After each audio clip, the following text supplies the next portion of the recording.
Hey guys, what is up?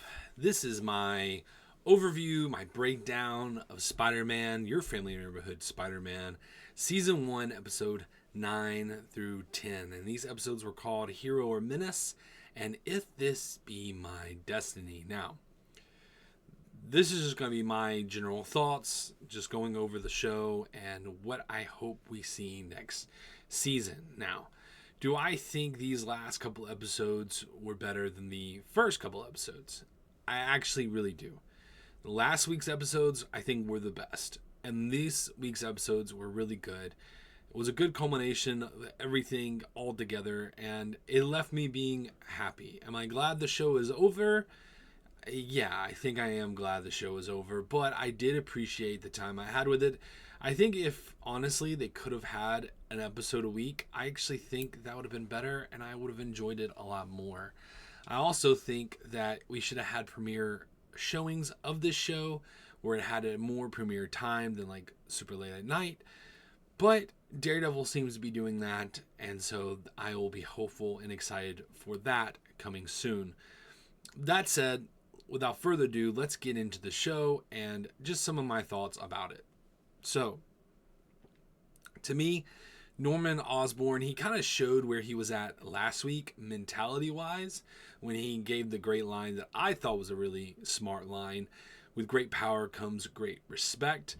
I do wish we had someone like Uncle Ben still around, like I mentioned last week, because to me, I think having the maybe not still around completely, but if we would have had him for at least the very beginning of that first episode before the time jump, I do think that would have been really important that Uncle Ben was around. I think it would have gave us a lot of layers to the character, and you don't even have to go through the whole origin story of Uncle Ben again.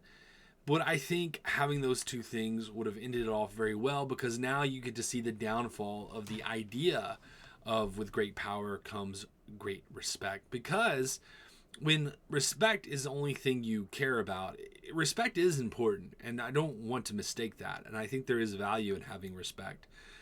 But you have responsibilities that come before respect, before maybe other qualities in your life.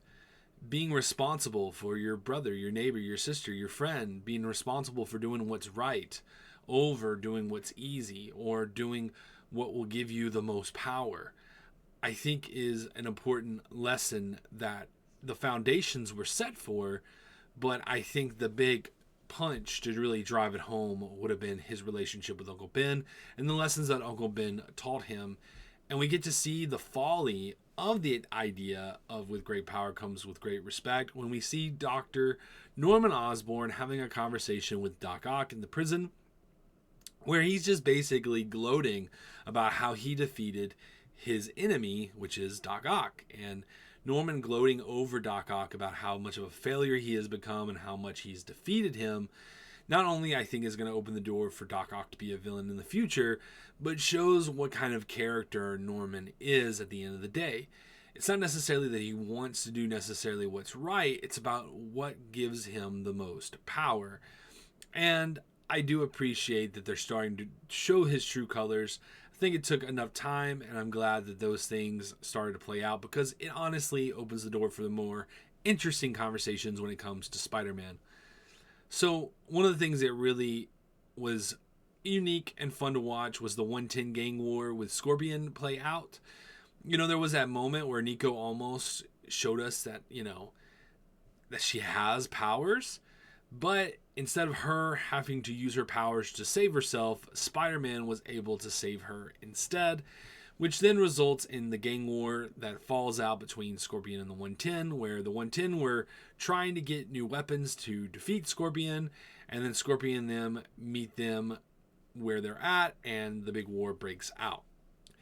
And one of the biggest things I appreciated was it showed that leadership within gangs, your cartels, all those different people, a lot of these guys will abandon you. They don't necessarily care about you. They're using you. And that honestly could go to any business organization in some ways. But the leaderships will always never necessarily be true leaders, especially when they're asking you to do something that can cause you harm for their own benefit. And that's what this was always about, was Don's benefit. and Don using and manipulating young people to meet his own ends.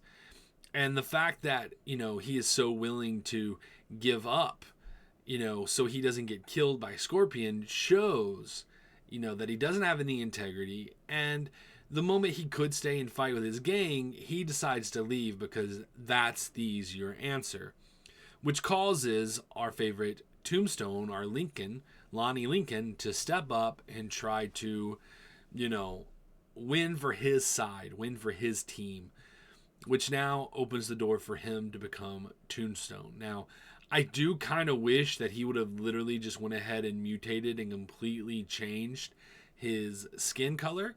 And you can tell by the end of the show where they're going to go that direction. I'll wait on that to comment on that later. But it was really cool to finally see him get his powers and to see the battle between Spider-Man Spider-Man, Tombstone versus Scorpion was really, really fun to watch, and it was something I really enjoyed. Something that's interesting, and especially because I was negative about this when it came to Captain America Brave New World, is the whole thing with Spider-Man almost going too far, which is basically a callback to what we just saw with Spider-Man in the third movie, Spider-Man No Way Home. I kind of called out Captain America Brave New World because you could see that they were stealing plot points from Winter Soldier, for example. It was pretty obvious. Well, stealing a plot point from Spider-Man, maybe it makes me a hypocrite, but because this is a different world, and the whole point of this different world that we're watching is that it's supposed to have callbacks from the movies that we've seen of Spider-Man and the MCU as a whole, I didn't really mind it, to be honest with you. And I thought that, it was a good time to maybe learn that lesson. And I'm glad that Lonnie helped him from going too far, which again gets back into with great power comes with great respect, being maybe a faulty ideology to necessarily completely follow. It is a good thing to understand, but to hold that as your premier, purpose in life could lead you down to a dark path. And the whole idea that Peter's starting to reflect on some of the lessons that Norman has taught him, I think was a good indicator to show that maybe there's something that he should put first, which is responsibility. And again, I'm not going to beat a dead horse, but I think Uncle Ben would have been a good setup for that conclusion, for that complete circle conclusion. And again, I think it was a mistake that they chose not to put Uncle Ben, at least in the very beginning. I think Uncle Ben driving Peter to school and setting that whole plot point up would have been the perfect way to handle that story. But again, I'm tired of beating the dead horse. The dead horse has been beaten to death.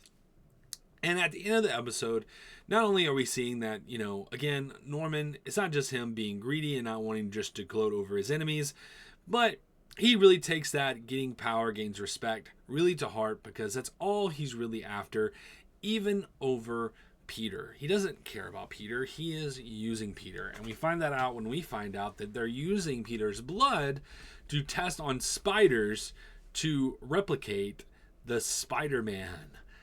And it's something that I really hope they don't rush too fast. I really hope they don't rush Spidey friends.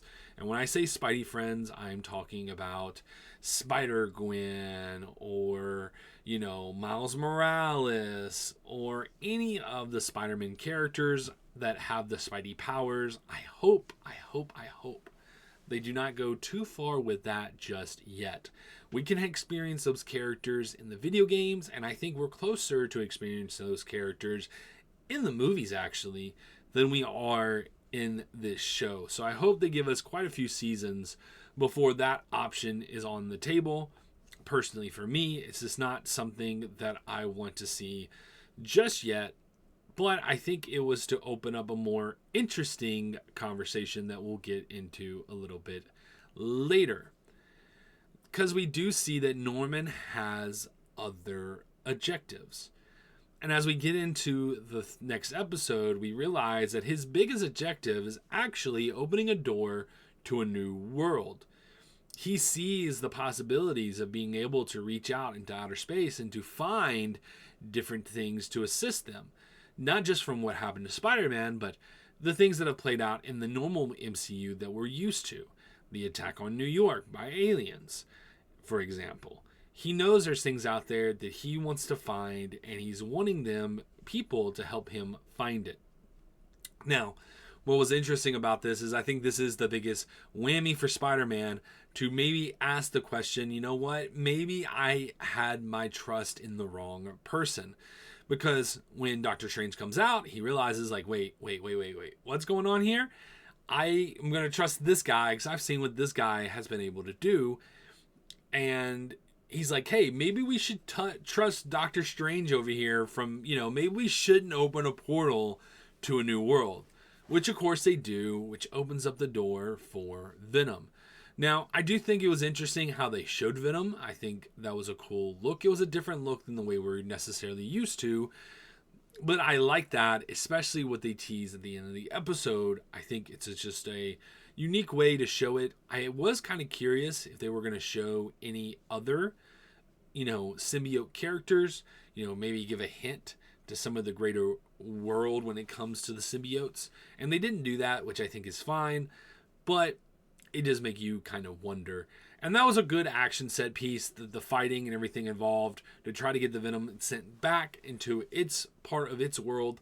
I think was a lot of fun and it was an enjoyable way to watch the show. And so, John Connor Spidey situation is what I wrote on the notes. Because now we got to get into the actual Spider. So as you know, that in the very first episode, Doctor Strange is fighting the Venom character and they fly through a portal down to the Midtown High School. And that's where Peter ends up getting bit by the spider because the spider, falls into a wormhole. And people were wondering, is that the cause of, the spider being from like outer space or like a supernatural spider? And is Spider-Man going to get his powers from supernatural means? And I think the answer is clearly no. I think they set up the episode before, episode 9, that they were experimenting on spiders using Spider-Man's DNA. But here is the question. The thing that I'm wondering is this a situation kind of like John Connor? Because we have to think about Terminator and how John Connor was created. And John Connor was only created because the main character from the first movie, and I'm blanking on his name, Reese. I'm just going to go with Reese. I know it's Reese. That Reese travels to the past, tries to save John Connor's, mother from being pregnant, ends up sleeping with John Connor's mother, which then makes John Connor, who's the one who saves the world. And so I kind of wonder if we're in a kind of weird time loop with Spider-Man. And maybe Peter would have gotten his powers anyway. But it is kind of an interesting idea that all this is basically just a time loop that's happening over and over and over again.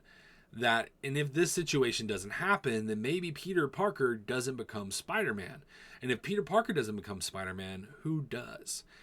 And it's just kind of interesting. It's like maybe the radioactive spider that bites Peter is made from Peter's blood, which he got from getting bit by the spider. And so it's just basically this circular thing that's kind of an interesting conversation that I wonder if they're going to play with the time aspects of this show later on when it comes to someone like Peter Parker. Now, the one thing we were wondering is, and it answered that question about, is Spider-Man magical? And so I think it's safe to say that Spider-Man is not magical. Now, we're going to find out what that means with everything else when it comes to the timeline and all those things. But it's safe to say that this version of Spider-Man is not magical. He's just going through a Terminator John Connor type situation. But the one thing we do know for sure is that, yes, they did accomplish their goal. They did stop Venom from staying on this planet. But did they stop him completely? And we know the answer to that is no, because some of Venom was left over. And we know eventually what may happen to that character. We have options, right? Like Harry is definitely an option. They may do a twist where it's Norman that ends up getting infected with the Venom DNA. Or maybe we go the more classic ways with Venom. But it seems like this new Venom is going to grow to be one of its own. And I'm very interested to see what happens with that character. Maybe the second season of this show maybe Spider-Man himself will get infected with that symbiote power. Maybe they will go that storyline. I'm not sure exactly what they're going to do, but it will be a lot of fun to watch it play out. You know, one of the things that did play out that's like cool, it's fine. It's kind of corny because it's like Harry's like how old again? He's like 16 maybe. He's not supposed to be that old. But you know, rich dad, rich son. So rich son is going to start a company to try to challenge his father, which is going to be called the Worldwide Engineering Brigade, where they're going to attract young talent to help create new opportunities for scientists without being involved with the evil Norman Osborn. And so it'll be kind of interesting to see that play out and see maybe if Norman's happy for his son or upset with his son, or how serious he's going to take his son when it comes to, you know, pursuing these different goals that he has. The conversation to me with Strange was a lot of fun. I thought that, you know, it was a good way to kind of calm things down, set things up for the future.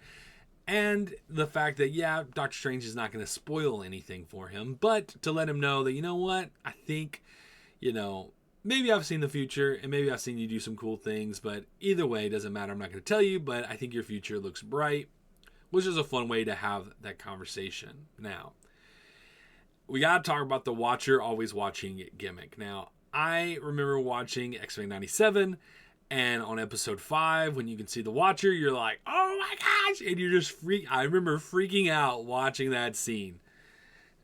Now, it's just like, okay, you know, it's like, was that the most important moment of this season? Maybe it was. Maybe it was. Maybe, you know, that was where Spider-Man was truly Spider-Man, you know, officially for us as an audience.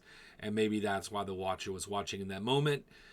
But it does kind of make me wonder. I think maybe, you know, the fact that the Venom was coming through the area, maybe that was more important. I don't know. But I hope it's something that doesn't turn into a gimmick and is something that's well earned. Like if the Watcher shows up in a show and we get to see him watching, it better be stinking important. And I'm not saying that a conversation with Spider-Man and Doctor Strange isn't important.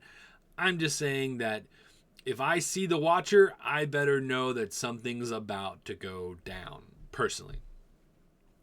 Now, one of the questions we did get answered, because we have all the different characters that are working with Spider-Man within the engineering group, and you were kind of wondering what's going to come from that. And one of the characters, if we looked it up, one of the characters was named Finesse, and that is the daughter of Taskmaster. So we were kind of wondering, well, what's going to happen to that character? Is that character going to, you know, be secretly a villain, which we kind of maybe thought. Well, it turns out that Finesse is actually kind of the Robin to Daredevil. And Daredevil is using her to go undercover once for Norman Osborn's company, but now she's going to be going undercover for Harry Osborn's company. So that was kind of cool and a cool little tease for maybe more Daredevil in the future. It was kind of odd to me that we didn't see Kingpin. Kingpin was not in the show like he was supposed to be, and I wonder what happened with that. I wonder if they just paid him to get people excited for the show, or they had bigger plans for him, and it just didn't happen this season. So, like I said, I'm a little confused by that he wasn't there, but I think we're definitely going to see him in the second season for sure, and that will be a lot of fun, especially just getting me hyped for something like Daredevil. Now, I do kind of wonder if you're going to have the Finesse character show up, are you going to have her show up in the Daredevil show? I'm not sure, but it would be kind of curious to see, even though there's a lot of problems with Taskmaster as a whole when it comes to the MCU, so maybe they'll just make Finesse a completely different character that has no connection to Taskmaster at all. But who knows? We'll have to see about that. Tombstone, his skin changing, I thought, you know what, is good. I thought it would be kind of interesting if it wasn't just his fingers, if it started to see changes throughout his skin. But that is a good enough tease, I guess, that we can wait till next season to see more from that. But we are going to see more changes from Lonnie as he becomes the Tombstone that we know and becomes this new villain that's going to be operating within New York. And I'm kind of curious to see, as he becomes this gang leader, if he starts having negative interactions with someone like Kingpin, or does he decide to try to work with Kingpin? That'll be interesting, and I see his arc maybe really having something connected to someone like Daredevil, which I think will be a lot of fun. So I think, sure, the tease with Doc Ock coming was a lot of fun. Also, Nico, his mystery is unfolding, right? So she goes home, she sets up all her magical things to show that, yes, she does have magical powers, and she's talking to her mother from somewhere else. It makes you kind of wonder where her mother actually is, but that's definitely interesting, and it definitely makes you wonder what's to come from that. I did think, and I still do think, that Nico is not really. It's kind of almost doesn't really need to be in this show. It kind of really contradicts who the character is as a runaway, personally, to me. But makes her sound less like a runaway now and more like an orphan. And that's kind of disappointing because that's what makes that character fun and interesting, is that her parents are actually evil villains. And maybe they still keep the even villain route, but maybe whatever's keeping her mother away from her is much more, demented or evil. And so we'll have to see how that plays out. I hope we see more from that next season and show her use more of her powers. And maybe they open the door for more runaways, because I don't think that this character needs to be in all of the seasons of Spider-Man. I think there will become a point where she does need to finally do what her character's supposed to do, which, like I said, is run away. And maybe they could open a door for a whole new show just from that. And so I hope maybe they look into that in the future. We'll have to see what they do.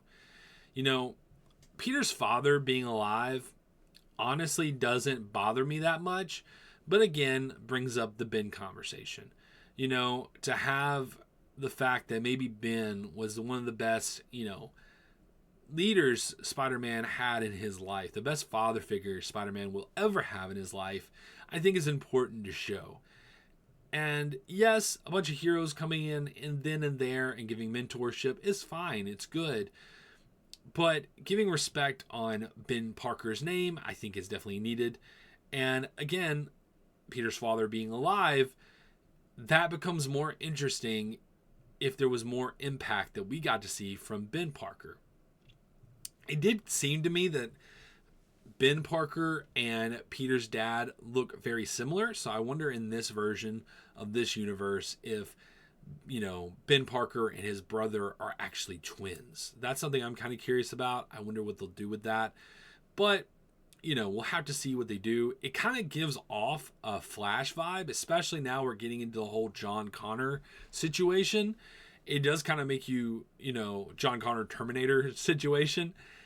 It does kind of make you wonder if they're going that route where basically, Spider-Man's mother died and the father was framed for it even though he didn't, and it's something causing in the past that deals with the birth or life of Peter. It kind of makes you wonder if they're going that route. I don't think they would go as far as it's still a huge plot line from something like Barry Allen the Flash, but it did kind of give off that vibe. And so I'm kind of wondering why Peter's father is in prison, and if they're going to start maybe setting up a new villain route for Peter's father. Well, since Peter's father in this universe is alive, is he going to be a villain that we usually would see in Marvel as a Spider-Man villain? Could he be our future Sandman? Could he be someone else in the universe for us? I would be kind of interested to see what you guys think about that, to see, what role would he have in this universe. So the last couple things are just my actual criticisms or thoughts. I like, the new costume. I think the new costume is good. I think it works for Spider-Man. It looks like Spider-Man, right? And that's all we really want. But to me, it's the other dead horse I want to beat. The two dead horses of this show is Ben Parker needed to be in the very beginning of this show to set up a lot of things. When it comes to great power comes great responsibility. And then secondly, the animation needs to be better. There's no excuse for Disney to have such lame animation, to me personally. And I'm not trying to be insulting. The animation does look cool. The CGI is what it is. It's not animation. It's CGI. It's computer CGI. And that's fun. And that's cool. And it is technically animation. So I'm not trying to really insult it. But I think hand-drawn animation is just so much better. It's so much more powerful and illuminating and special. And when you're looking at the end of the credits and seeing the artistic work where they were drawing the characters, trying to come up with concepts of how the characters would look, it just shows you what we were missing from this show and how special this show could have been. And when I say this, maybe we can come up with a compromise, okay? Maybe we could come with a compromise because I don't think anyone will be complaining. Can we come with a compromise that everything, the cars, the buildings, all those things are CGI, okay? You still use the CGI animation for that. But then when it comes to the characters, the people moving around, the main characters at least, can we at least let them be hand-drawn? A movie that I still need to review and put on this channel because I absolutely loved it was The Witcher. Sirens of the Deep. The Witcher, Sirens of the Deep was a really fun movie. And what they did finally during the big battle scenes, because everything was hand-drawn until the very big battle. And the very big battle, there was a lot of CGI. The big monster was CGI. There was a lot of characters that were CGI.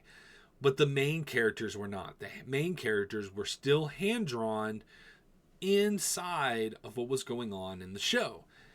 And it at least made it still feel special enough. Like, do you want everything to be hand-drawn? Yes. Or at least have that hand-drawn style. Yes, you do. You still want that feel. But at least the main characters having that at least made it feel a lot more special and a lot more unique. And I think that would be the magic touch for this show. The magic touch for this show would be to keep the main characters, at least the main characters, hand-drawn and let everyone else have the CGI, whip to it. And I think it would even illuminate that old Steve Ditko artwork that they're trying to replicate in this show. I think it would just make it that much more special. And it's something I really hope that they do in the future. And so the last thing I really want to hit on, and again, this is the other thing that I kind of want to bring up, and this was less of a beating of a dead horse, but it was a conversation that I think we've had almost every week, was who was this show for? Because did I eventually enjoy it? Yes. It took me, a couple weeks to really enjoy it thoroughly the way I am right now.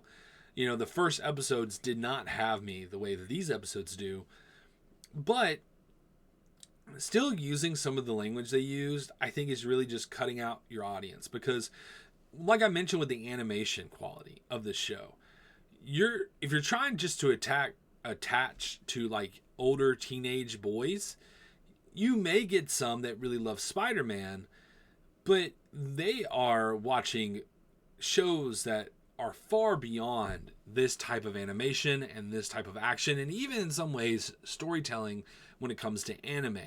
They are attached to that type of material already.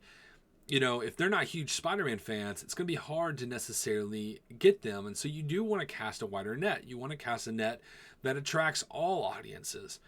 That said, I think I'm not a parent right now, okay? So parents, if you disagree with me, let me know. But as a parent, or a hope to be a future parent, there is certain things that I will let my kids watch as they get older, right? But one of the things that I could see a parent not wanting their kid to watch is something with certain language. Now, it's not like they were saying dropping the F-bomb, but some parents take that really seriously, and I just don't know why it was really needed for this show. Now, there's certain things you can't control. If you start messing with magic, there's a lot of parents who aren't going to let their kids watch magic, and that's okay. They have their right to do that. It's totally understandable why they wouldn't want their kid to watch a show with magic in it. But a lot of parents will let that go, right? But there is a decent amount of parents, I believe, that if they see their kids watching a show, especially if they're younger, seeing a kid that's watching a show, they can have violence, they can have all sorts of stuff. But the moment you start cussing, it's going to be like, okay, well, this isn't for my kid anymore. And they will turn the channel and watch something else. And so I think the language just isn't needed for this show. And I really hope, I guess they want to have the language to be authentic, but it still should be a kid's show. It should be a kid's show that everybody else can enjoy and watch. And it should have high stakes for someone like a 9 or 10-year-old to watch and feel the high stakes of the show. But again, some parents don't want to have certain language in the movie. are in the show, and I really do wish that next seasons they maybe just cut that out because it's just not needed. It's not needed for this, right? And I'm only harping on this again because I do think this should be for everyone, including kids. And not everything should be made for us adults, okay? And so this isn't like me trying to compare it to Invincible or Creature Commandos, which definitely is not for kids, okay? Those things are made for adults. I'm not trying to compare it to that, but, you know, I do think that if you're not trying to, you know, make it like Invincible, where we have to just know that this is not for kids and this is an adult show, well then don't make us question that either when it comes to kids. Like, let it be for everyone. This show really should be for everyone.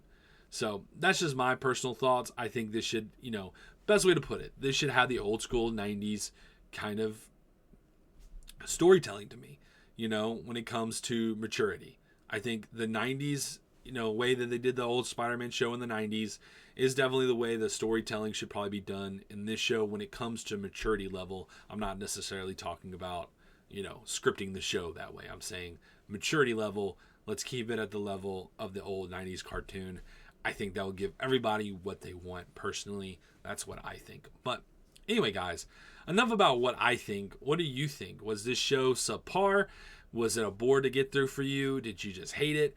You know, I'm not going to come and just act like I hate everything. I'm optimistic at heart, so I can find faults in the show, but then find things that I still appreciate and like, and that's just kind of who I am, and I'm not going to change that. So I would really love for you guys, if you completely hated it or completely loved it, where did you agree with me? Where did you disagree with me? Let's have a conversation down in the comments. I would love to hear your guys' thoughts. But anyway, guys, with that said, wherever you're doing, wherever you're going, guys, I really hope you're having a good one.